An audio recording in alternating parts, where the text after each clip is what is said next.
सरकार ने मगरमच्छों की आबादी का अनुमान लगाने के लिए विश्वामित्री नदी में मगरमच्छों की जनगणना की। विश्वामित्री नदी किस राज्य में स्थित है?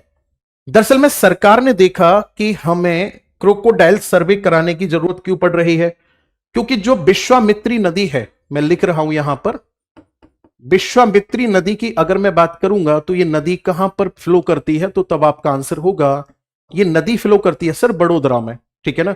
और बड़ोदरा का मतलब कहां पर? गुजरात में। ये नदी गुजरात में फ्लो करती है। और विश्वामित्री नदी की अगर मैं बात करूंगा तो इसमें यह देखा गया कि लगभग 1 किलोमीटर की रेंज में 3 से 4 क्रोकोडाइल मिल रहे हैं।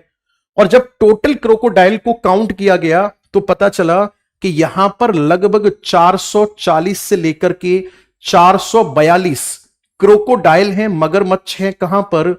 मगरमच्छ हैं किस नदी में? इस विश्वामित्री नदी में मगरमच्छ 440 से लेकर के 442 तक हैं। आगे बात समझ में? तो करेक्ट आंसर इसका क्या हो जाएगा? सी हो जाएगा।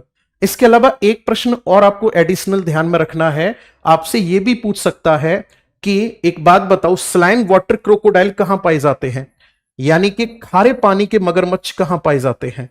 आगे बात समझ में? खारे पानी के जो मगरमच्छ होते हैं वो कहां पर पाए जाते हैं? तो ये सर 2 जगह देखने को मिलते हैं। एक तो देखने को मिलते हैं ये उड़ीसा में भितरकनिका नेशनल पार्क में, और एक देखने को मिलते हैं ये पश्चिम बंगाल में सुंदरवन डेल्टा रीजन के अंतर्गत। और दोनों में सबसे ज्यादा कहां पर पाए जाते हैं? ये दोनों में सबसे ज्यादा पाए जाते हैं पश्चिम बंगाल में, पश्चिम बंगाल के सुंदरवन डेल्टा रीजन के अंतर्गत। आगे बात समझ में? इसके अलावा अगर मैं बात करूंगा कि घड़ियाल कहां पर सबसे ज्यादा देखने को मिलते हैं, तो आप सबको अच्छे से याद आ रहा होगा एक नदी का नाम, उस नदी का नाम है चंबल नदी, ठीक है।